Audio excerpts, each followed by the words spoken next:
SPN9 news. मैं काशिफ अली। चुनाव आ चुके हैं, इस बात का अंदाज़ा लगाया जा सकता है क्योंकि चुनाव आयोग ने तो हालांकि आधिकारिक तौर पर तारीखों का ऐलान कर दिया, लेकिन एक बात से और अंदाज़ा लगाया जा सकता है कि चुनाव आ चुके हैं। वो इसलिए क्योंकि नेता जो हैं वो अब मंदिर, मस्जिद और दरगाहों में जा रहे हैं।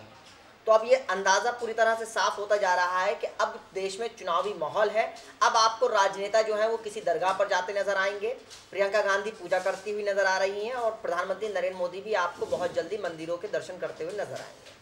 फिलहाल राजनीति की है, राजनीति में सब करना पड़ता है और जाकर माथा भी टेकना पड़ता है और दुआएं भी मांगी जाती हैं। ऐसे में प्रगतिशील समाजवादी पार्टी के मुखिया शिवपाल सिंह यादव भी अंबेडकर नगर में एक दरगाह पर पहुंचे। उन्होंने वहां पर हज़रत मखदूम अशरफ साहब की दरगाह पर हाजिरी दी और चादर पोशी की। तो अब जाहिर सी बात है, ये राजनीति में सब कुछ करना जायज़ हो जाता है और ये सब करना पड़ता है। आप तस्वीरों में देख रहे होंगे कैसे वहाँ के सज्जादा नशीन जो हैं वो शिवपाल सिंह यादव की लिए दुआ करा रहे हैं और चादर पोशी करवा रहे हैं। हालांकि शिवपाल सिंह यादव जिस तरीके से लगातार उनकी पैनी निगाह जो है वो बरेलवी मुसलमानों पर है, वो चाह रहे हैं कि अखिलेश यादव के पास जो जाते हैं बरेलवी मुसलमान उनके पाले में आ जाएं और उनको वोट करें।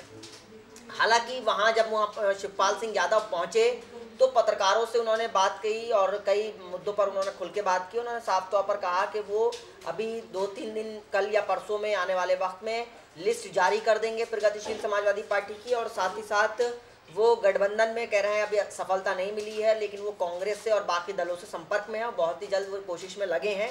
फिलहाल राजनीति शुरू हो रही है, कोई हरा जो है वो साफा बांधकर राजनीति कर रहा है तो कोई भगवा रंग की चुनरी पहनकर राजनीति कर रहा है। फिलहाल शिवपाल सिंह यादव ने हज़रत मखदूम अशरफ साहब की दरगाह पर चादर पेश करने के बाद क्या कहा, पहले उनको सुन लेते हैं।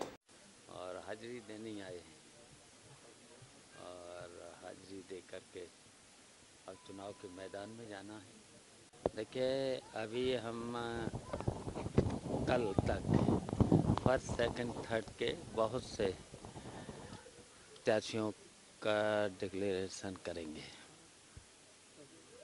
छोटी छोटी बहुत सी पार्टियां हमारे 50 से ऊपर लगभग हैं, उनका हमें समर्थन भी है। एक गठबंधन बना करके भारतीय जनता पार्टी की सरकार को हटाने के लिए ये हमारा जो गठबंधन है, तो हमारा पूरा प्रयास है कि भारतीय जनता पार्टी इस देश से हटे। गठबंधन में एक साथ क्यों नहीं आ सकते? अब मैंने तो प्रयास किया है, हमने सभी सेकुलर पार्टियों से प्रयास किया है, गठबंधन से भी किया है, कांग्रेस से भी प्रयास किया है, तो अभी मुझे सफलता नहीं मिली है, तो फिर और मौका मिलेगा बाद में कल के बाद। सुना आपने कैसे शिवपाल सिंह यादव बोल रहे हैं कि वो अभी कोशिश कर रहे हैं, सफलता हालांकि उन्हें नहीं मिली है गठबंधन में शामिल होने को लेकर।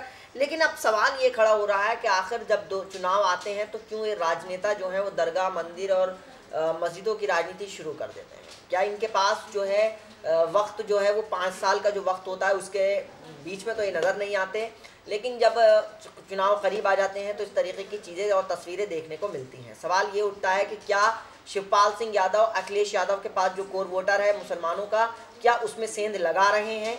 क्या शिवपाल सिंह अखिलेश यादव को एक झटका देने की तैयारी में कर रहे हैं? क्योंकि जिस तरीके से लगातार वो मुलाकातें कर रहे हैं, बरेली के मौलानाओं से भी उन्होंने मुलाकातें की, तो उससे कहीं ना कहीं मुसलमान वोट बटेगा और ये साफ जाहिर हो जाएगा, इसका सीधा फायदा बीजेपी को मिलेगा। हालांकि लगातार शिवपाल सिंह यादव के लिए कहा जाता है कि वो बीजेपी की बी टीम के तौर पर काम कर रहे हैं, लेकिन शिवपाल सिंह यादव इस बात को नकारते हैं। अभी भी आपने सुना होगा कि वो कैसे बीजेपी को हराने की बात कर रहे हैं।